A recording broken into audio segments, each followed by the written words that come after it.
Welcome back to Conflicts of Interest. This is episode 528. Today is January 15th, 2024, and I'm the host of the show, Kyle Anzalone. We got a lot of news to talk about on today's show: war in Gaza, Biden's new war in Yemen, along with some really bad news for Ukraine. So if you could share today's show, you find it on YouTube, Rumble, and Odysee for the video version of the show. And if you're listening to audio only, it's up anywhere you can find it.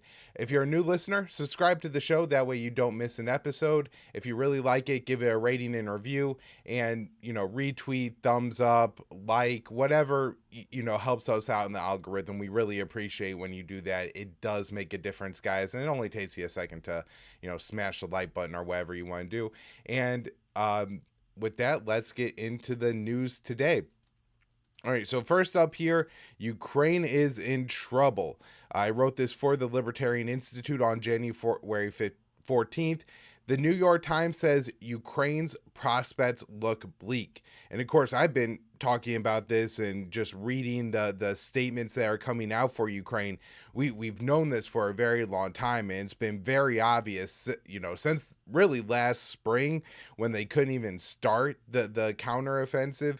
And then once the summer counteroffensive started, its failures, made this very obvious. But now we're having it admitted by one of America's top news outlets, and that's really important. So the New York Times paints a horrific outlook for the Ukrainian war effort. Ukraine's forces are struggling to even hold territory. Kiev is running out of men and weapons to throw into the fight, and Russian forces are now advancing in several positions. So this is what the New York Times reported. Quote, Ukraine's military prospects are looking bleak. Western military aid is no longer assured at the same level as years past. Ukraine's summer counteroffensive in the south is over, having failed to meet any of its objectives. And now Russian troops are on the attack. The New York Times reports that Kiev is in a perilous position as Ukraine runs out of arms and soldiers. So, quote, Ukrainian soldiers are exhausted by long stretches of combat and shorter rest periods. The ranks are thinned by mounting casualties and are only partly being replenished, often with older and poorly trained recruits. The shortage of troops is only part of the problem. The other and currently more pressing issue is Ukraine's dwindling ammunition reserves, as continued Western supplies remain anything but certain. The outlet notes that Ukraine's manpower arms shortages has worsened since the summer counteroffensive. During those operations, Ukraine's Western backers pressured Kiev to order its forces to use high-casualty tactics against entrenched Russian defensive lines. The result was Ukraine suffering massive losses and netting minimal territorial gains. Now, Ukrainian forces lack the ammunition and numerical advantage that Russian forces had over the summer, and so Kiev is beginning to lose its territory in the south and east of Ukraine. So, realistically, it should be much more difficult to attack than defend, and this should mean that Russia is spending a lot to attack the Ukrainian positions. But when Russia was on the defensive, they were out firing the Ukrainians. They had these entrenched minefields that they had worked on for months, and it didn't work out that way for the Ukrainians. They went on the offensive for several months over the summer that, I guess, kind of fizzled out at September, October, and then the Russians went on the offensive. And so, when the Russians were on the defensive, they had numerical advantage over the Ukrainian troops, they had ammunition advantage over the Ukrainian troops, and they had all these minefields that they set up. Well, Ukraine doesn't lack have any of those three things, and so the Russians are having a far easier time advancing than the Ukrainians are. On the front lines, Ukrainian forces are in need of artillery rounds. The Times reports that Ukrainian commanders now have to ration their ammunition, not knowing whether every new shipment might be their last. Kiev has attempted to use small drones to replace artillery, but the explosives are futile against reinforced Russian positioned and armored vehicles. And the report from the Wall Street Journal that we discussed last week on the show indicate that the Ukrainian forces have the ability to fire back artillery one for every 3 rounds the Russians fire. The New York Times reports that it's a little bit tighter. that some days the Ukrainian artillery positions don't even get additional ammunition, so they can't fire. Sometimes this goes on for days at a time, and essentially they're only allowed to fire if the Russians are advancing. And so it's, like the absolutely last resort. And even when they're using these small drones that they're using to replace artillery, they still have to really limit the amount of drones they're using, and they can't attack the same position twice and things like that. So um that's very troubling for the frontline soldiers. President Zelensky said Ukraine is in desperate need of air defenses, and he explained that Kiev's, and this is a quote from Zelensky, warehouses are empty. Washington has depleted the funding Congress authorized for arming Ukraine. The White House has requested that the Capitol pass a bill that includes over $60 billion in funding for the war in Ukraine. However, Republicans in Congress have held up the legislation, demanding concessions from the Biden administration on immigration policy. It is unclear when the deadlock will be resolved. A second issue for Ukraine's future arms supplies is Western stockpiles are becoming depleted, and Israel is placing further demands on the U.S. weapons depot. Earlier this month, a senior UK defense official told the Times of London that UK's weapons stockpiles are so diminished that the UK had, quote, nothing left, while Ukrainians soldiers on the front lines currently goes days without receiving shells to fire at Russia. The U.S. provided Israel with tens of thousands of the 155 millimeter artillery rounds. And so just, interesting to see where those weapons are going in all these real struggles for Ukraine that, means even if Congress does pass aid, you have to question how much the U.S. will be able to give Ukraine and when. All right, so next up here, U.S. says Ukraine aid ground to a halt. National Security Council spokesperson John Kirby said Washington had issued the last drawdown package that we have funding to support, and that's why it's critical that Congress move on national security supplemental request and we get more funding.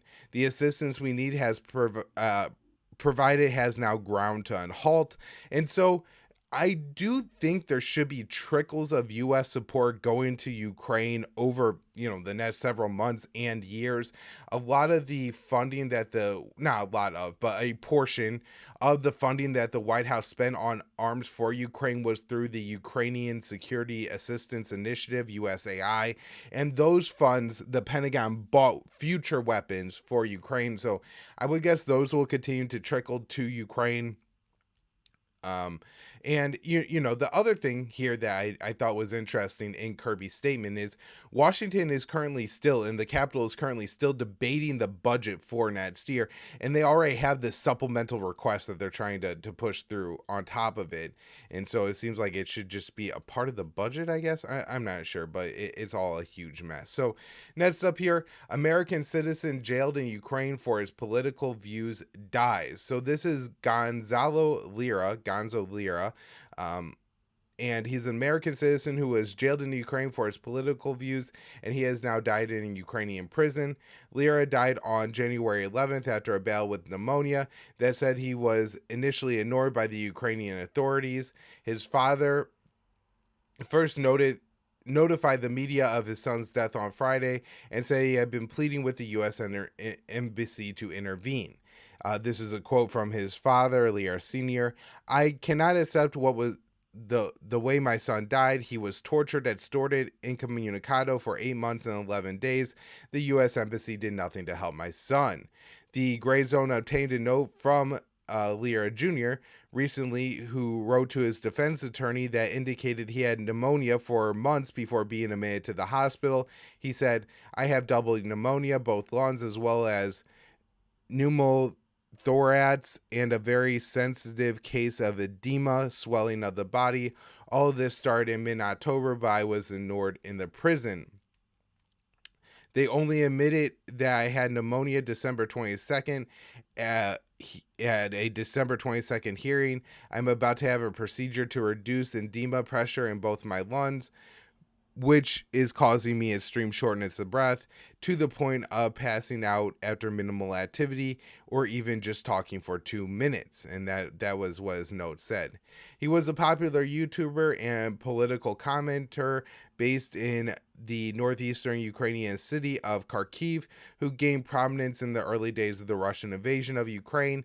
He was very critical of the government of Zelensky and was arrested by the Ukrainian authorities in May of 2023 for allegedly justifying the Russian invasion.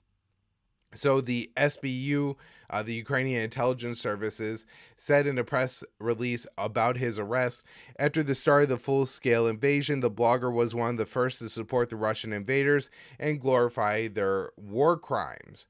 The SBU also accused Lira of discrediting the top military and political leadership of the defense forces of our state. And so, look, the very important thing here was this guy was a U.S. citizen. He was being held in a government that's almost entirely funded by the United States of America. And the Biden administration didn't even bother to get him out of prison, which would have, cost absolutely nothing.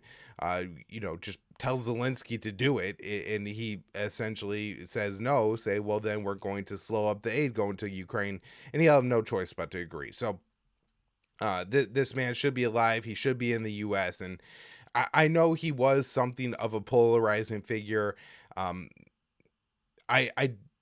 Some people felt that his commentary was too pro-Russia. Even if you feel that way, it doesn't matter. You can't treat a man this way and essentially medically kill him in prison. And another very important thing is that, of course, the Maginski Act, which is something that the U.S. Congress passed in two forms. One, first the Maginski Act targeting just Russia, and then the Global Maginski Act, which is allowing the U.S. to target any country for human rights abuses.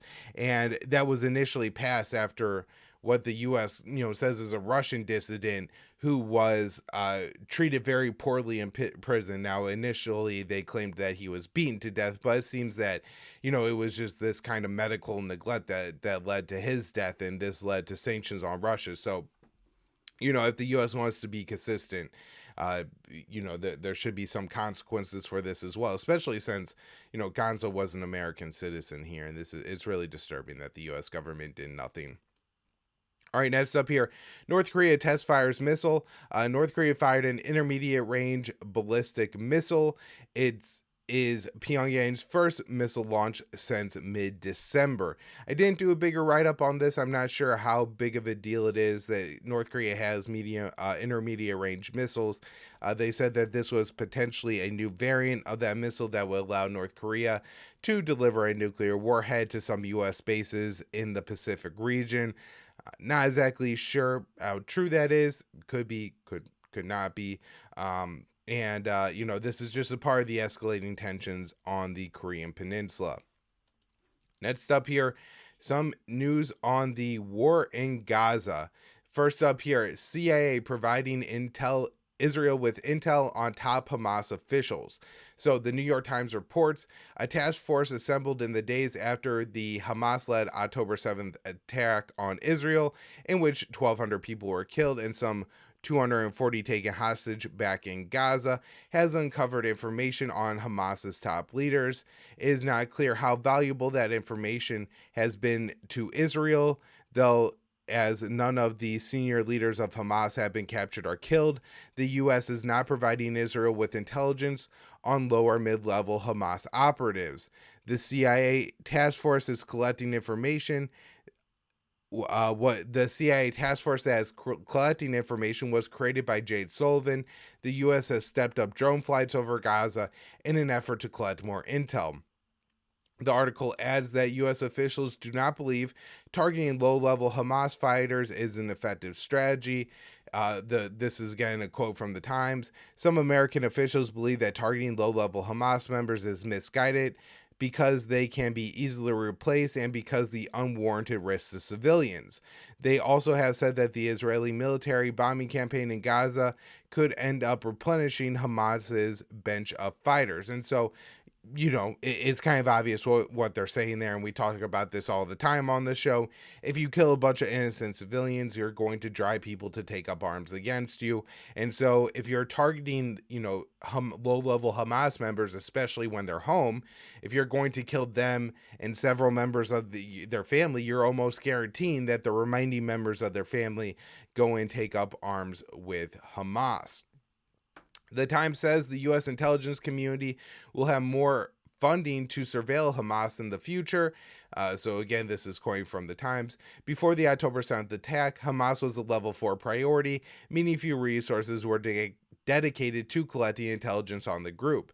Since then, the Office of the Director of National Intelligence has raised the Hamas level to a level 2 priority, according to U.S. officials. Level 1, on which the vast majority of intelligence resources is expanded, is reserved for international adversaries that could pose more direct threat to the U.S., including China, Russia, North Korea, and Iran. So couple interesting admissions there. One, they say that Hamas doesn't pose a direct threat to the United States, so that seems pretty huge.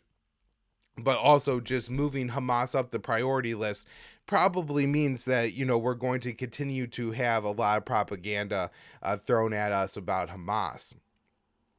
So just back to the New York Times article one more time here. Raising the priority level provides additional funding for intelligence collection and most likely increases the range and volume of information that the CIA tries to collect on Hamas. All right, so next up here, let's talk about the situation actually in Gaza. I wrote this article for the Libertarian Institute on January 14th. UN says providing aid across Gaza is almost impossible as famine nears. So the UN's top humanitarian coordinator said the crisis in Gaza is nearing a famine as Israel further restricts aid into Gaza. In just over 3 months, millions have been displaced, hundreds of thousands are starving, and tens of thousands have been killed by the Israeli military. So this is a quote from Martin Griffiths, who is the Undersecretary General for Humanitarian Affairs and Emergency Relief Coordinator, and he made this to the UN Security Council. Providing humanitarian assistance across Gaza is almost impossible. Our access to Khan Yunis in southern Gaza and the Middle area is largely absent. Our efforts to send humanitarian aid convoys to the north have been met with delays, denials, and the imposition of impossible conditions.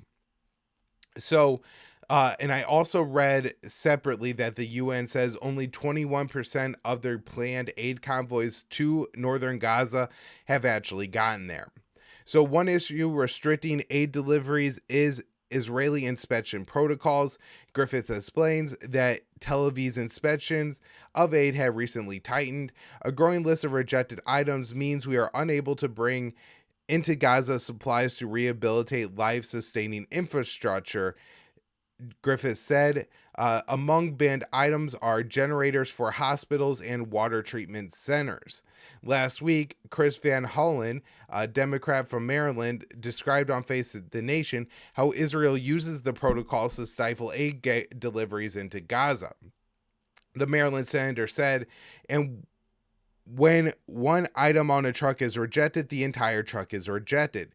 And according to all international non-governmental organizations that we talked to about who have been operating in conflict zones around the world, they've never seen a worse process for assuring the safe delivery of humanitarian assistance. Additionally, Israel has restricted the equipment humanitarian aid workers have access to, making aid deliveries less safe and efficient. This from Griffith. The lack of respect for the humanitarian notification system puts every movement of aid workers in general as they do not wholly insufficient qualities of armored vehicles. As do wholly insufficient qualities of armored vehicles and the limited communications equipment that we have been allowed to bring in. Griffiths reports that Israel's bombing has already been deadly and destructive for international aid organizations. He says 134 of the UN Palestinian Relief Agency facilities have been hit, and 184 UN personnel and other aid group staff have been killed. The Israeli bombing campaign of Gaza has killed at least 23,000 Palestinians overall, including nearly 10,000 children and 7,000 women. And of course, at least another 8,000 people are missing, likely dead or dying under the rubble. Last week, the UN reported that just 129 aid trucks entered Gaza on average each day. Before the war, that has displaced at least 1.9 million Palestinians. 500 trucks entered the strip each day. UNICEF says aid will not be enough to sustain Gaza, and commercial goods must be allowed to enter the strip. Lucia Elmi, UNICEF representative, said the volume of commercial goods for sale in the Gaza Strip needs to increase and increase fast. What is needed is at least 300 trucks of private commercial goods going in on a daily basis. In addition to restricting aid, Israel has destroyed much of the life-supporting infrastructure of Gaza. Wim Zenberg, a researcher with the Dutch organization PATS, identified through satellite imagery that Israel destroyed the solar panel array that powered a wastewater plant that serviced 1 million Gazans. A water facility located near the Indonesian hospital that serviced 30,000 Palestinians was also bombed. He also found that about 20% of Gaza's farmland has been destroyed, and Israeli officials say that that number will get up to at least 60%, that they plan to destroy 60% of the farmland. The bombing and lack of aid have created horrific conditions. Griffith stated, colleagues who have managed to make it to the north in recent days describe scenes of utter horror. Corpses left lying in the road, people with evident signs of starvation stopped trucks in search of anything they could get to survive. The UN official warned that the risk of famine was increasing by the day. Aid groups estimate that over 500,000 Palestinians are in a state of starvation, and the entire population of the Strip is facing acute food insecurity. And that basically means that at the very best, people in Gaza have food for the next meal, but nobody has food for what they're going to eat tomorrow or how they're going to eat tomorrow or the next day. Griffiths also said that the healthcare system has collapsed and that women could no longer safely give birth in Gaza. Doctors in Gaza report performing medical procedures in crowded hallways and on bloody floors. A lack of supplies causes many severe surgeries, including amputations on children, to occur without anesthesia. So, I mean, just horrible what Israel is doing to Gaza. All right, so next up here, White House aiding Israeli targeting in Gaza. This is from Ken Kleppenstein and Matthew Petty reporting with The Intercept. They say a document obtained through the Freedom of Information Act that the U.S. Air Force sent officers specializing in targeting intelligence to Israel in late November. For the first time in U.S. history, the Biden administration has been flying surveillance drone missions over Gaza since at least early November, ostensibly for hostage rescue by special forces. At the same time, the drones were revealed. U.S. General Pat Ryder insisted that special operations forces deployed to Israel to advise on the hostage rescue were not participating in the IDF targeting development. But several weeks later, on November 21st, the U.S. Air Force issued deployment guidelines for officers, including intelligence engagement officers, headed to Israel. Experts say that a team of targeting officers would be used to provide satellite intelligence to the Israelis for the purposes of targeting. So I probably should have mentioned this along with that first New York Times article from the CIA that I brought up. But, it's very interesting how deeply involved the U.S. seems to be in the Israeli operations. And, providing targeting and intelligence like that is something that would make the U.S. culpable in Israeli war crimes on the international stage. All right, so next up here, Israeli outlet says IDF ordered Hannibal procedure on October 7th. So Ynet News reports, one of the revelations revealed in the investigation is that at midnight on October 7th, the IDF ordered all of its combat units in practice to use the Hannibal procedure. although without clearly mentioning this explicit name. The order was to stop at all costs any attempt by Hamas terrorists to return to Gaza, that is, despite their fear that some may have abductees. It is estimated that about 1,000 terrorists and infiltrators were killed in the area between the Otaf settlement and the Gaza Strip. It is not clear at this time how many of the abductees were killed due to the activation of this command. In the weeks after the attack, soldiers of the elite units checked about 70 vehicles that remained in the area between the Otaf settlement and the Gaza Strip. These are vehicles that did not reach Gaza because on their way they were shot by a combat helicopter, an anti-tank missile, or a tank. At least in some cases, everyone in the vehicle was killed. And so, the Hannibal procedure is named after the Carthaginian general who said, if I get I'd rather die than get captured, because if I get captured, then they're going to use me as leverage. And so this refers to, in Israel, there at least used to be an official policy that they say isn't an official policy anymore, that if, say, an Israeli soldier or Hamas took people captive, they, rather than negotiating the release, they just kill everyone. And so it does appear that this happened on October 7th. Now, this doesn't relieve Hamas from its responsibility and its role in killing these people, of course. I'm not trying to say, oh, look, Hamas didn't do anything here. It's just the Israelis killing their own civilians. No, obviously those civilians wouldn't have died if they weren't taken captive by Hamas. However, the narrative presented about October 7th is that Hamas went into Israel and slaughtered 1,200 civilians, which it just isn't even true by the Israeli own reporting. About 695 civilians died. And then there were 71 foreigners, and we should, I guess, count those as civilians too, because I believe they were, but maybe I'm incorrect and they were like, people with dual Israeli citizenship that were also a part of the IDF or something like that.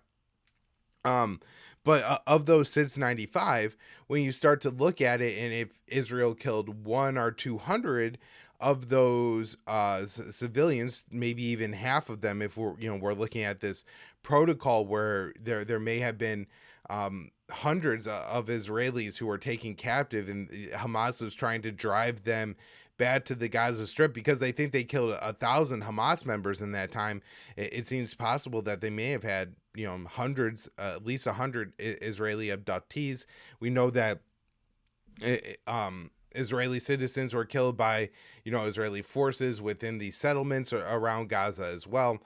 And so when you start to look at it, it gets harder and harder to call what Hamas did a mass slaughter of civilians if, say the number of civilians killed by Hamas is closer to 400, which is around the number of Israeli soldiers that Hamas killed. And so I think the reason that this is being downplayed so much is because for Israel and for the U.S., it's very important to their propaganda narrative that because Hamas slaughtered civilians on October 7th, they can now do whatever they want, which, shouldn't be the case anyways.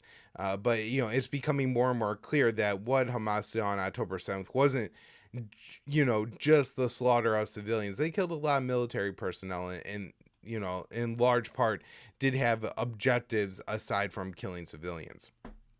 All right, next up here, Netanyahu tells Blinken, this is also your war. On Saturday, the Israeli Prime Minister Benjamin Netanyahu said he told Secretary of State Antony Blinken that the brutal military campaign in Gaza that has killed nearly 24,000 Palestinians is not only an Israeli war, but an American one.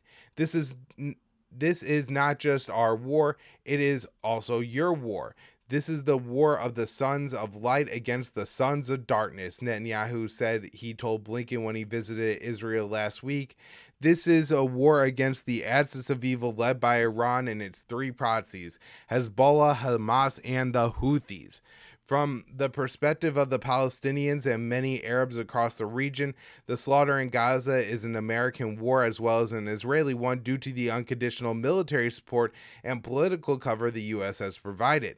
The U.S. has also intervened directly on Israel's behalf to bomb the Houthis in Yemen over their attacks on Israeli-linked shipping in the Red Sea. The Biden administration has expressed concerns about some of Israel's tactics in Gaza, but is not considering cutting off Israel or even leveraging its military aid. U.S. officials fear that Biden's unconditional support will embolden Netanyahu and could lead to a major war in Lebanon. In his comments on Saturday, Netanyahu took aim at South Africa's genocide case at the International Court of Justice, the ICJ.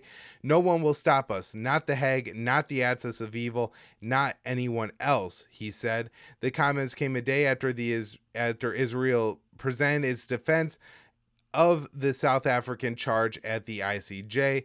The ruling on whether or not Israel is committing a genocide against the Palestinians could take years, but South Africa is asking the ICJ to order an immediate halt to the Israeli military operations, a decision that could be made in the coming weeks. Netanyahu has vowed that no matter what, the onslaught will continue. We are on a path to victory, and we will not stop until we achieve victory, he said. We will not compromise, and we will not stop. Polling in Israel shows that the majority of Israelis want Netanyahu to stop down after the war, giving him the incentive to conduct the slaughter for as long as possible. And so I'll just add on to that, if the ICJ does ask Israel to stop bombing Gaza, it's not going to necessarily force Israel to stop bombing Gaza. So what the ICJ could do is approach the UN Security Council and ask the UN Security Council to enforce the resolution, which again has limited enforcement means anyways, and the US will almost certainly veto it.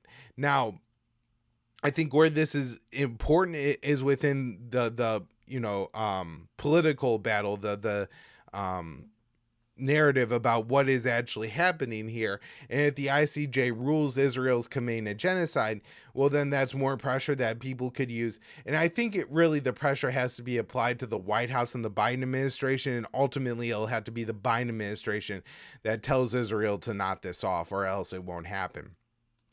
All right, next up here, federal employees to stage walkout over Biden support for Gaza slaughter. So federal employees from nearly 24 U.S. government agencies will walk off their job on Tuesday in protest of Biden's full-throated support for Israel's brutal assault on Gaza, Al-Monitor reported on Friday. The Biden administration has faced significant internal dissent over the Israeli slaughter in Gaza, which has killed nearly 24,000 Palestinians, mostly women and children.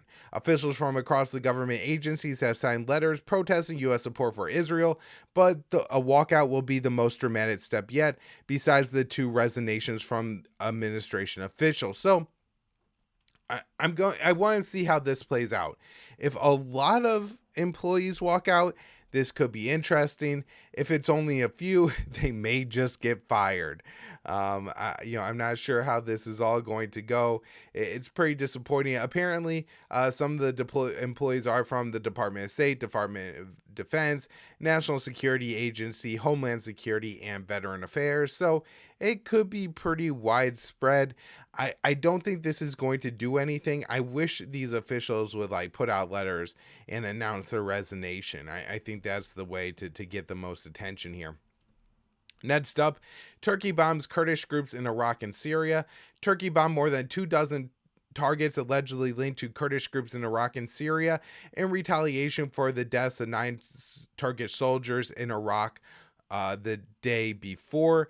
Turkey conducted the strikes on Saturday, so the Turkish soldiers were killed in Iraq on Friday. This has been going on for some time. It's not completely unheard of that Turkey carries out bombings in Iraq and Syria. This is reason that these countries need to be able to reestablish their sovereignty, and the U.S. needs to end their occupation, particularly in Syria, where the Assad government may be able to actually prevent Assad from bombing their territory, where in Iraq, I'm not sure that Baghdad will be able to prevent Turkey from bombing northern Iraq, even if the U.S. leaves. All right, next up here. All right, we are talking Yemen. So the last show I talked about the U.S. strikes in Yemen. Now I'm going to start off here by talking about the response. So after a day after dozens of U.S. and U.K. bombs and missiles rained down on northern Yemen, tens of thousands took to the streets in a show of unity. Yemeni officials downplayed the impact of the Western strikes, claiming a small number of casualties and minor infrastructure damage.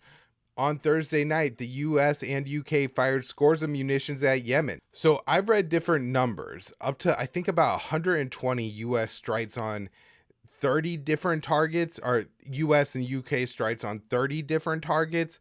I've read about a dozen targets or a dozen locations with about 60 targets that were hit.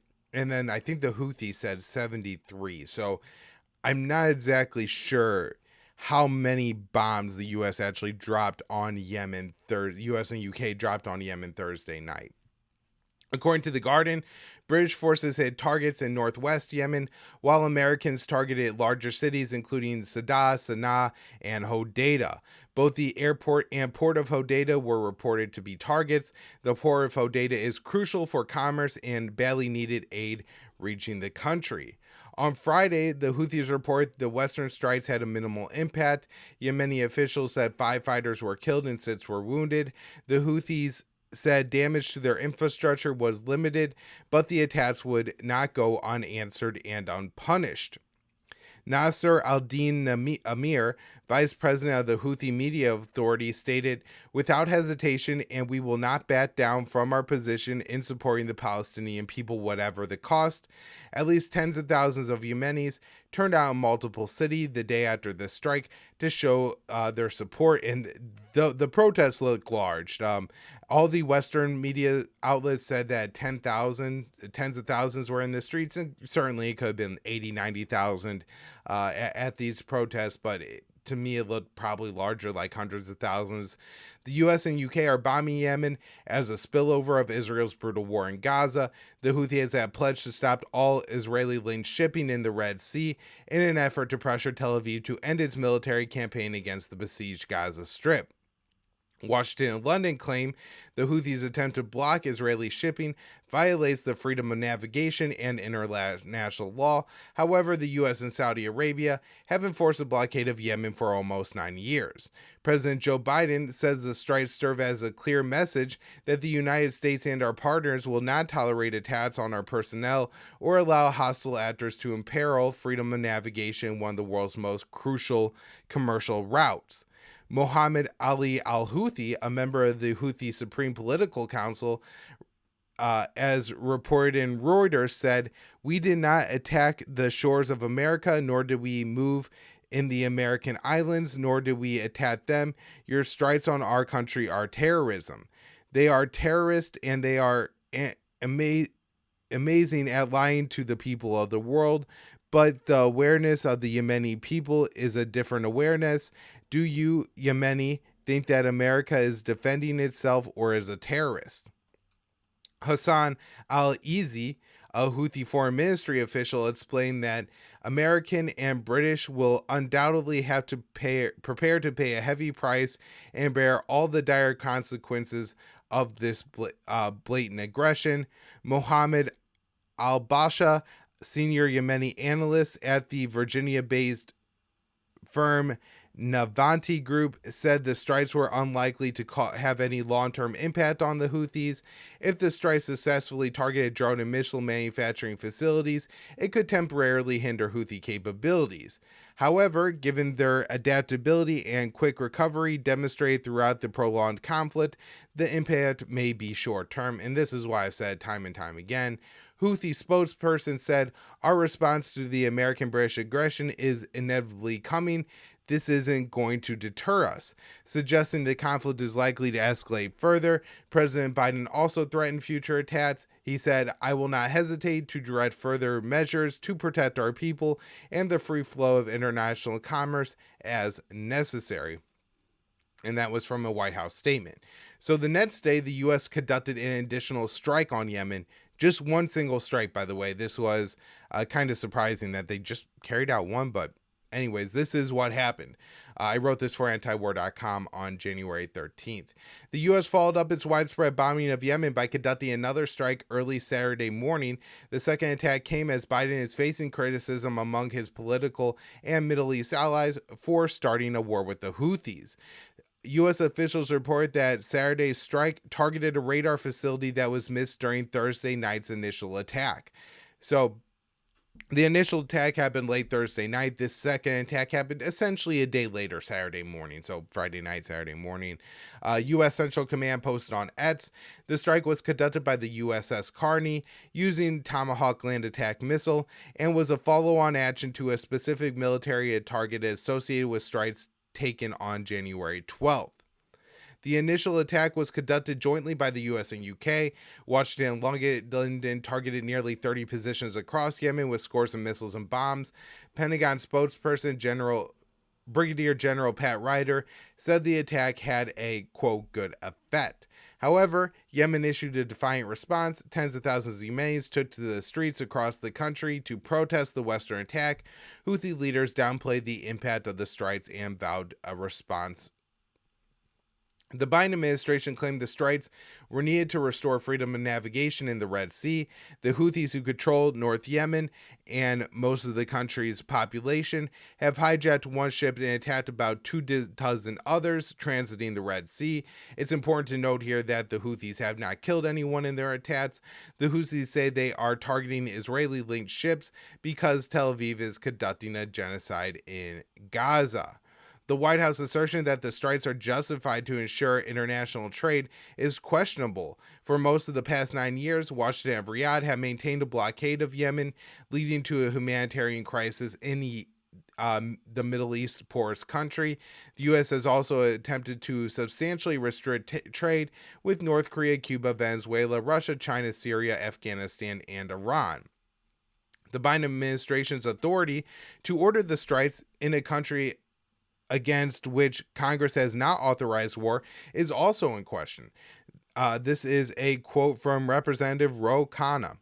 The president needs to come to Congress before launching strikes against the Houthis in Yemen and involving us in another Middle East conflict. This is Article 1 of the Constitution.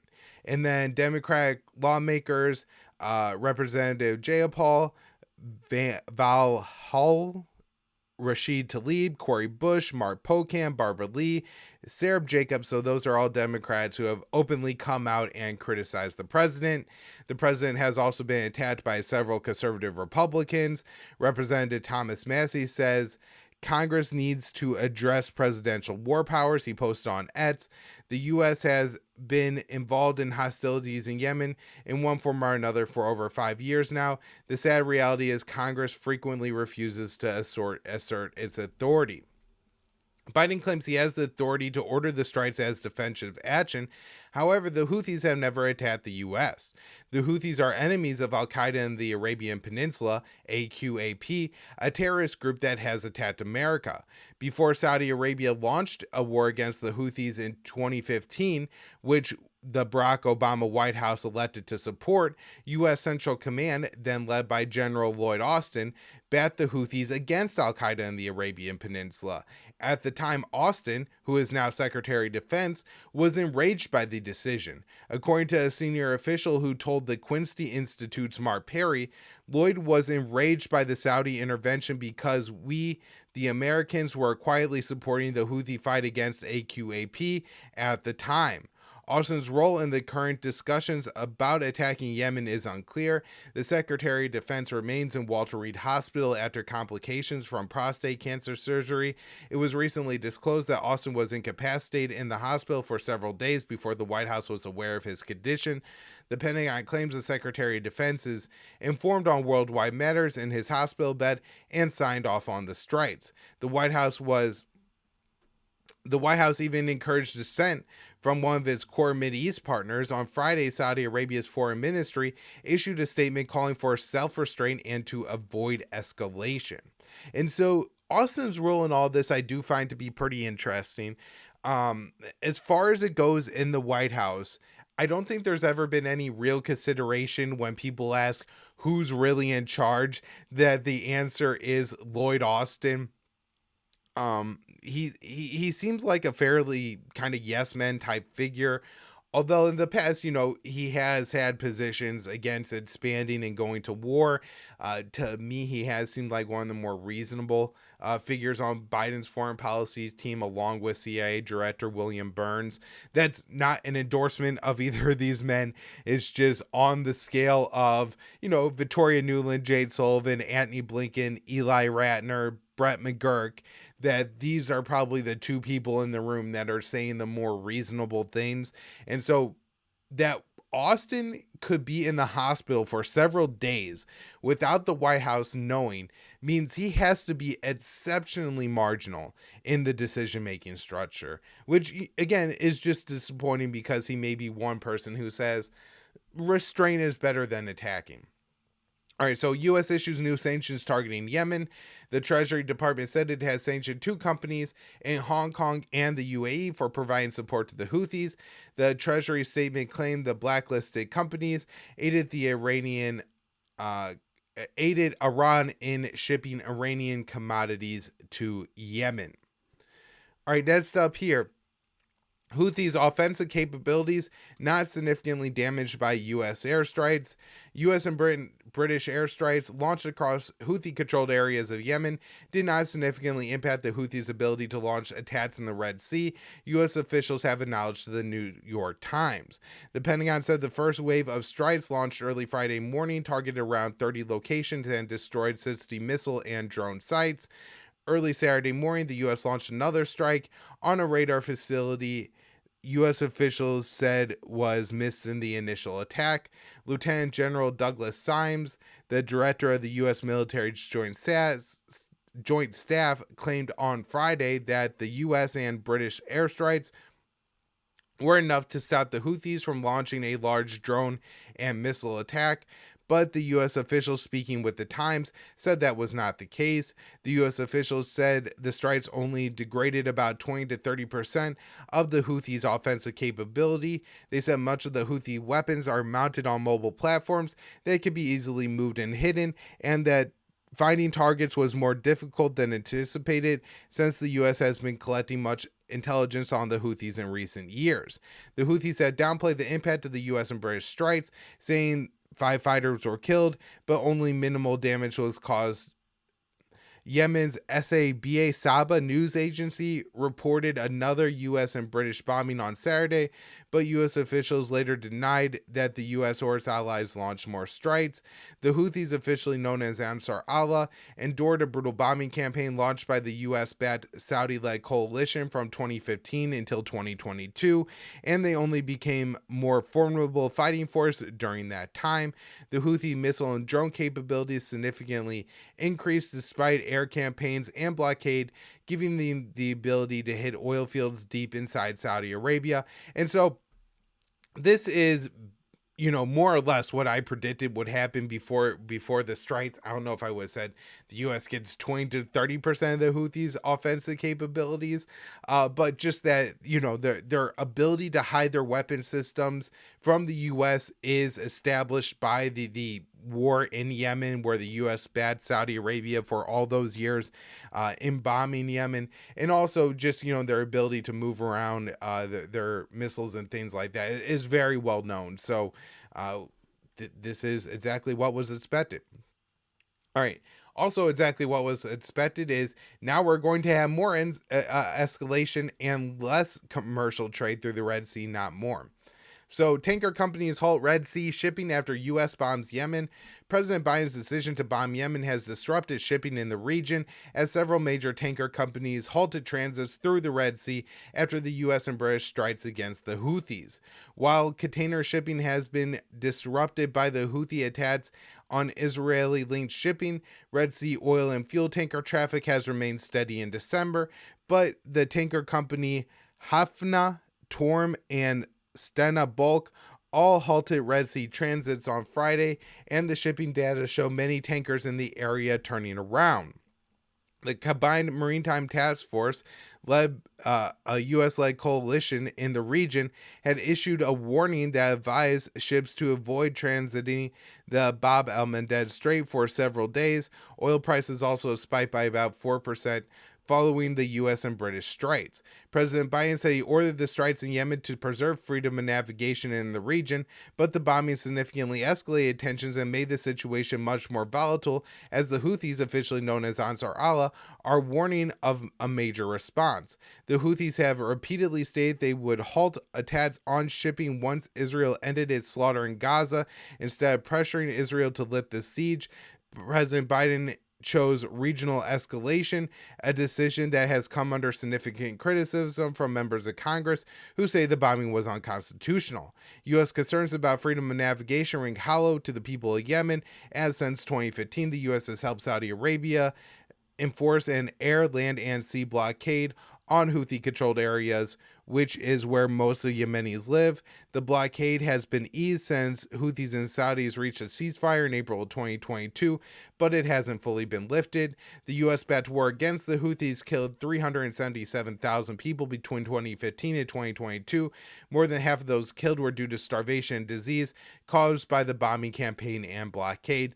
That Saudi bombing campaign did intentionally target Yemen's food infrastructure. So in some ways, we see Israel doing something very similar to what Saudi Arabia did to Yemen, just, Gaza is much smaller, so the impacts are much more immediate, and also Saudi Arabia has probably been far more ruthless than the Saudis were.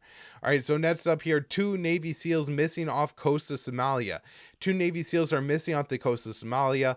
One SEAL was knocked off a ship during what has been called a boarding mission, and a second SEAL jumped in after him. The U.S. military says that while the SEALs fell into the water around the same time that the U.S. was conducting strikes on the Houthis, the operations were unrelated. So if you look at Somalia, maybe kind of an upside down L pointed to the northeast slightly, it would be a way to describe its coastline. And that bottom part of the L, the upside down bottom part, that the bottom part that would be on bottom but is upside down, so it's now on top, does face Yemen. But my understanding is that at least the U.S. military is portraying this as happening more to the south towards Kenya. So again, would be the top of the upside down L is where they say that this happened. I don't, it seems very fishy to me. I'm going to definitely keep an eye on this story. I'll say that. And, you wonder, even if, let's say, these were 2 unrelated operations, if the fact that the U.S. was carrying out these major operations in Yemen nearby meant that they didn't have other ships available to help with this, or, logistically they were somewhat constrained in what they were doing, and so they sent the SEALs to carry out this boarding mission, and led to somebody or some people being killed. So we'll keep an eye on that story, and I do think it probably has some link to Yemen, although I'm not sure about that yet. All right, everybody, thank you so much for tuning into the show today. We'll be back with more later in the week.